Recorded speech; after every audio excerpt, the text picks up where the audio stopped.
Assalamu alaikum. Today we will continue to talk about the parts of the extrapyramidal tract. In the first and in the second lecture we talked about the corticospinal and the first part of the extrapyramidal system, which was the nucleus. Today we will continue to talk about these tracts and what is the importance of each tract in functioning together with the corticospinal system. Okay?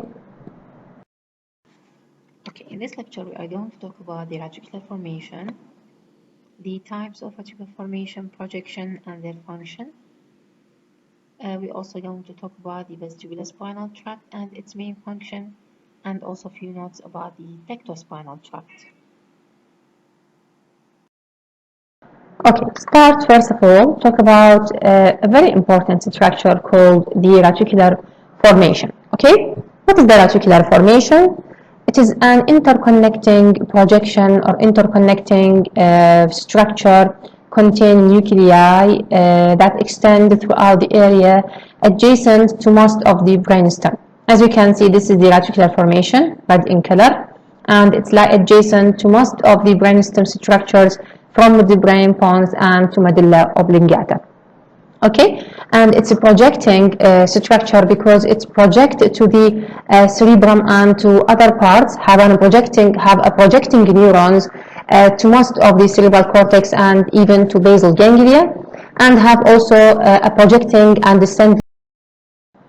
Now, the fibers arising from the reticular formation and end at different levels of the spinal cord mainly interconnect with the gamma type of motor neurons in the spinal cord called reticular spinal, okay, called reticular spinal, which are the descending part of reticular formation. Now, reticular formation, they found that it consists of two parts, okay, من شافوا reticular formation, شافوا بها two separated areas. The upper and the larger one called excitatory or facilitatory, okay, we call it facilitatory area, which is the larger and in the uppermost of the reticular formation. This part have a spontaneous discharge, okay, have a spontaneous projecting discharges to the cerebrum and to the cortex, and it's important to maintain a normal muscle tone. Okay, and to exert that function, it needs help from the other part of the reticular formation, which is called the inhibitory area. It is the smaller and the caudal. Caudal means the part of the lower or the lower part of reticular formation. Okay, it is the reverse to rostral. Now, the driving, this part driving by fibers from inhibitory suppressors. هذه not spontaneously firing or projecting. تحتاج إلى impulses when neurons comes from the cerebrum and from the basal ganglia, and it sends an inhibitory strips to the reticular formation to inhibit muscle tone. Okay, so the muscle tone, it's a function of both. We need both excitatory or facilitatory and inhibitory parts of reticular formation to stabilize a normal muscle tone. And you should know what we mean by muscle tone. Muscle tone is the resistance of a muscle to a passive stretch at rest. Now, when we bursting our muscles, not contract our muscles, there is a spontaneous stretching to the muscle. The resistance exerted by, or the resistance of the muscle to this passive stretch at rest called tone. Okay, and it's not the same as strength. Strength is the resistance of a muscle to an active stretch during contraction. This is called strength. The reverse is tone. Tone during rest is a passive stretch. Okay, it's called resistance. So this resistance to be maintained in a normal tone, we need the activation and we need the function of both the excitatory or the facilitatory and the inhibitory areas of the reticular formation to balance the tone. Okay, and here we have more clarification on this image. Okay, we can see that this is the brainstem, okay, structures, midbrain, pons, and medulla oblongata, and we can see that the reticular formation, these two circles represent the areas of reticular formation, the bigger and the upper one called the facilitatory or the excitatory, which have a spontaneous firing and projection to most of the cerebrum to maintain the muscle tone, maintain muscle tone, okay. And the second one is the lowest and the smaller one called the inhibitory area, okay. Also this part need for a projecting neurons comes from the cerebrum. So muscle tone is maintained by a balance of function between the facilitatory and the inhibitory areas of reticular formation, okay. Reticular formation, we need to know that it's another extrapyramidal part, and since it's an extrapyramidal tract, it's like the radionucleus need and orders and need to be functioning well. It needs a controlling system. It needs to be controlled by the upper cerebral cortex and even by basal ganglia. We have a separate lecture to talk about basal ganglia. Okay, so let's suppose if the patient had a damage to the extrapyramidal fibers from the cortex and from basal ganglia down to the reticular formation. Okay, it will affect the reticular formation. فإذا صار عندنا الدمج بالcerebral cortex and the basal ganglia, we will have a problem in the tone regulation. How? Well, there is a damage to these two areas, okay, cerebral cortex and basal ganglia, and we say that these are the controlling systems mainly for the inhibitory areas. They send projecting neurons to the inhibitory area of reticular formation to act together with the facilitatory to maintain muscle tone. So if we have the damage to these two parts, specifically to the extrapyramidal fibers inside these two parts, so this will cause a problem in functioning of the inhibitory area. There is no inhibition for the muscle tone take place. So the facilitatory area will work on the tone only by itself. There is no help by the inhibitory area. There is no control on the inhibition, only excitation, which have a spontaneous discharging in neurons. So the patient will have an excitation and will have increasing in the muscle tone called hypertonia. Hypertonia is a medical term, means that the patient have increasing in the resistance to passive stretch. When the patient in a relaxing state and he's resting, we find that when we try to assess the tone, we have a specific examination test to assess muscle tone. إن شاء الله تاخذوها بعدين بالclinical aspects. نسوي examination to muscle tone and يعني نسوي examination in different joints of the body. We will find that there's an increasing resistance. ما راح تمشي عندنا حركة المفصل بطريقة smooth، اوكي، اللي هي نورمال نشوفها، راح تكون increased، اوكي، فممكن نسميها عندنا term نسميه بالrigidity، ممكن تكون rigid، اوكي، معناها اكو عندنا زيادة بالmuscle tone. فهاي يصير عندنا الدمج to the fibers from the extrapyramidal fibers from the cerebral cortex and basal ganglia. وهذه مهمة لعمل واحدة من الفاكتورز المهمة اللي maintaining the muscle tone which is the inhibitory factor. فإذا صار بها impairment راح تشتغل فقط الفاسيلتاتوري فايبر، وبالتالي يصير عندنا زيادة بالمسل تون نسميها hypertonia. Okay, this is all you need to know in the second stage about reticular formation. It has many other functions, many regulating functions, but the time and the we can't tell you everything about it in the second year. اللي يحب يعرف informations أخرى للاطلاع أكيد يقدر يرجع للتكست book. Okay, لكن هذه الانفورميشن تعتبر enough for you in the second year. Okay, the third part of the extrapyramidal system called vestibular spinal tract. Okay, vestibular spinal tract. Vestibular, it comes from the vestibular word. It means the vestibular nuclei. Okay, or vestibular nucleus. You know that the vestibular nucleus, it's the nucleus of the 8th cranial nerve. Okay, in cranial nerve number 8. Okay, and spinal, معناها we have a connection between the vestibular nucleus and the spinal cord called vestibular spinal tract. Okay, this is the brainstem. Okay, and we can see this is the pons and this is the medulla oblongata. Also the 8th cranial nerve nuclei located in these parts. Okay, and have many connections. This nucleus have many connections with the cerebellum, with the spinal cord, and even with the other structures. So it has an important function in maintaining the motor function. Okay. It has a connection with the inner ear, with the cerebellum, basal ganglia, cerebral cortex, reticular formation, and other parts. Have many connections. Okay. we have many nuclei of the vestibular system, okay, many nuclei. Okay, we have a superior one, superior vestibular nucleus, we have inferior vestibular nucleus, okay, and we have a connection between the nuclei and the spinal cord.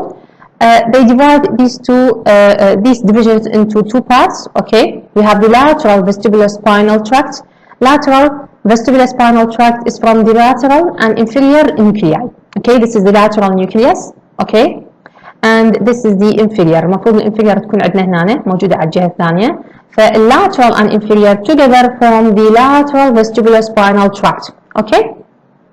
The lateral, this is lateral in red color اللي راح يمشي ويسوي connection with the spinal cord, okay. Whereas the medial vestibular nucleus, this is the medial vestibular nucleus, have a connection with the spinal cord through what's called medial vestibular spinal tract. Medial vestibular spinal tract. Here we need to know that the connection of the vestibular nuclei and the spinal cord have no crossing fibers. That is to say, it will pass ipsilaterally, okay? No crossing or no decussation take place. It will pass on the same side of the. Okay, again, this is a simple diagram. This is a simple picture. Show to us the multiple connections of vestibular nucleus. The vestibular nucleus have connections with the motor cortex, okay, with the visual system, visual cortex, with the vestibular apparatus, vestibular system inside the inner ear, okay, with the cerebellum, okay, in different zones and areas. We have a specific lecture talk about cerebellum, okay, with the reticular formation and the pontomedullary part between the pons and medulla oblongata, okay, and with the proprioceptive system which control the proprioception and the position sense at the neck and the limb, okay, and then it have a connection with the spinal cord, interneurons through what's called vestibular spinal tract, and it's mainly act on the extensors. So why we need all these connections? What is the importance of the vestibular spinal tract? Now, it's important to maintain balance, and when you want to maintain a balance, okay, we need for a visual perception, we need for a perception from the inner ear, we need a good perception from the motor cortex, from the cerebellum. All these connections act together to enhance a good balance, okay. حتى يساعدنا في التوازن نحتاج إلى many connections. So this is the first function, which is very important function. When a patient have an impairment to the connection of the vestibular nuclei, for example, due to impairment of the cerebellum or the visual system, one of the important signs the patient complain from is the loss of balance. يصير البيشنت عنده ataxia نسميها اللي هي loss of balance, okay. فإذا الbalance have many important structures work together to maintain a good posture and a balance when we are standing, okay. Also, it's important to regulate muscle tone, okay, and related to posture. When you have a specific posture, the tone during this posture also need to be maintained by this vestibular spinal tract, and also to respond correctly by recording sensory information from the inner ear, from the hair cells in the inner ear, which is called the labyrinth. So when we have these sensory informations of hearing, also will affect the balance and affect the state of posture of the patient. So when we have a problem in that connection, the patient will also have loss of balance and have a problem. Some patients, they have otitis media or inflammation of the inner ear effect on the fibers connected to vestibular spinal tract. So the patient also will have what's called vertigo, which is also another important sign. Patients feel a sense of rotation of the environment. يبدي يحس إنه الenvironment تلف بيه, okay, it's called vertigo. So this is another important sign. And from this we know the importance of the vestibular spinal tract and the importance of the whole connection to the vestibular nucleus. Okay, these are the three important functions of the vestibular spinal tract. Okay. Okay, another important part of the extrapyramidal system called tectospinal tract. Tectospinal. Okay, this tract have a connection in the midbrain. Okay, in an area called superior colliculus. Okay, You can see in this picture we have the midbrain. Okay, this is the midbrain, and we have many structures and nuclei within the midbrain. One of it, we're familiar already with it, which is called the reticulus. This is the purple in color. Okay, and this small circle, greenish in color, called superior colliculus. Okay, هذه superior colliculus عندها pathway و connecting fibers with the spinal cord to form the tectospinal tract. Okay, tectospinal tract. So there is a visual input and visual stimuli comes from the visual cortex to the superior colliculus and send fibers to the spinal cord with a decussation at the midbrain. So we have decussation. It will cross to the opposite side. ليش هذا الكونكشن؟ ليش صار connection between the midbrain, superior colliculus and the spinal cord? Because this is an important pathway or tract, and it's concerned with spinal visual reflex. Okay, it's important for the reflex take place in the head and neck in response to visual stimuli. حركة الhead والneck in response to a visual stimulus need for activation of this tract to allow for this movement to occur. Okay, so this is the most important part of this tract. There is a visual stimuli comes from the visual cortex to the superior colliculus, send a projecting fibers to the opposite side to the spinal cord to help in the functioning of a reflex which is called a spinal visual reflex, which is the reflex of our neck and head in response to a visual stimuli. This is called tectospinal tract. Okay, of course we have many other parts of the extrapyramidal system,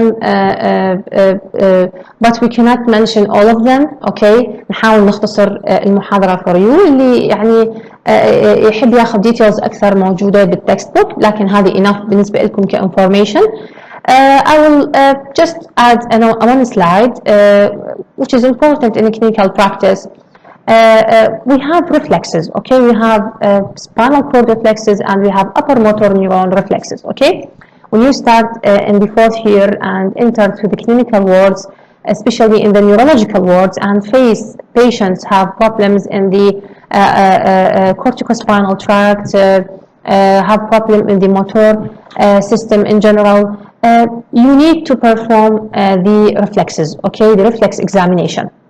Okay, one of these reflexes, and it's very important, it's called the plantar response reflex or the extensor plantar response, which is one of the upper motor neuron reflexes. Okay, and give us one of the important upper motor neuron signs. Okay, how we can perform this reflex؟ شلون نسوي هذا الرفلكس إحنا؟ We'll start perform a scratching. Okay, take a blunt sharp object, for example the key. Okay, ناخذ المفتاح ونسوي scratching in the lateral aspect of the sole. Okay, start here, moving toward the middle or the middle of the upper part of the sole. Okay, in this way, a scratching. نسوي scratching in this part. Okay, هذا المفروض يصير عندنا فد upper motor neuron reflex. النورمال reflex شنو يصير عندنا إذا corticospinal tract intact and we have no problem in the corticospinal pyramidal tract. The normal response اللي راح يصير عندنا شنو؟ As you can see on the left side of this image. Okay, when you perform a scratching, the response الطبيعي راح يصير flexion of all toes. Okay, flexion. Okay, down flexion وadduction، يعني يصير عندنا flexion وتقارب بين التوز. هذا normal response. But if the patient have an impairment of the pyramidal tract, he will have another response يسمونه extensor plantar. هسه normal response نسميه plantar response، نسميه plantar flexion. Okay, because we have flexion of the toes. But the patient who have impairment of the corticospinal or pyramidal tract fibers, the upper motor neurons I mean, when you perform a scratching اللي راح يصير عندنا شنو؟ يصير عندنا upgoing of the big toe, upgoing or extended big toe, and abduction or fanning of the other toes. تتفرق ويصير عندنا extension of the big toe أو نسميه upgoing يرتفع لي فوق فنسميها extensor plantar response، وإلها اسم ثاني يسمونه بابينسكي sign. Okay, هذا اسمها بابينسكي sign. اللي صار شنو هنا؟ When the patient lost the corticospinal fibers and not intact anymore, البريدومينسي راح يكون الاكشن of the extrapyramidal fibers، فتعطينا abnormal response. فإذا هذا الشيء اللي صار الupgoing of the big toe والfanning of the other toes or the abduction It's because of the predominancy of the action of the extrapyramidal fibers because of the impairment of the pyramidal fibers فما صار عندنا الnormal response. هذه نسميها بابينسكي sign. هذه sign should be done in or this examination test should be done in every patient suspect to have an upper motor neuron lesion, okay, and clinical practice. فنورمالي هسه الانسان الطبيعي ما عنده مشكله you can experience this test on your one of your brothers and sisters in the home. تقدرون يجربوها. Take a blunt sharp object, for example the key, and start scratching on the lateral aspect of the sole, okay, move medially, okay, like this picture here, okay. You will find that a normal person have this response. والnormal ما نسميها بابينسكي sign، لا نسميها normal response to a plantar flexion response لأن صار عندنا flexion. الابنورماليتي نسميها بابينسكي sign or نقدر نسميها extensor plantar response لأن صار عندنا extension وabduction no flexion and adduction. طبعا of course this response take place in this picture in adults, okay, in adults. بالإنسان البالغ يصير عندنا هذا الريسبونس بهالشكل. لكن الطفل حديث الولادة الجوة السنة خصوصا below 1 year اللي بعد البروسيس اوف مايلينيشن ما كاملة عنده بالكورتيكوسباينال تراكت ينطي ريسبونس شبيه بالبابينسكي ساين لكن نعتبره normal, okay. فإذا this picture for a baby, okay, below 1 year من نسوي scratching you can see that there is abduction and upgoing or an extension of the picture وهذا احنا نعتبره abnormal بالadults لكن هو normal بالأطفال. ليش؟ لأن the process of myelination, the process of development of the upper motor neurons is still not completed, okay. فبالتالي ينطي هذا الabnormal response لكن احنا نعتبره normal بعمر جوا السنة. واللي عنده طفل بالبيت يقدر يجرب عليه هذه التجربة أيضا ويشوف الريسبونس مالته. Okay, this is all about the extrapyramidal fibers. This is all about the corticospinal tract. We will have another 2 lectures. One talk about the basal ganglia and the other talk about cerebellum in details. If you have any questions, you can write your question in the classroom and I will try to answer you. Thank you for listening and good luck.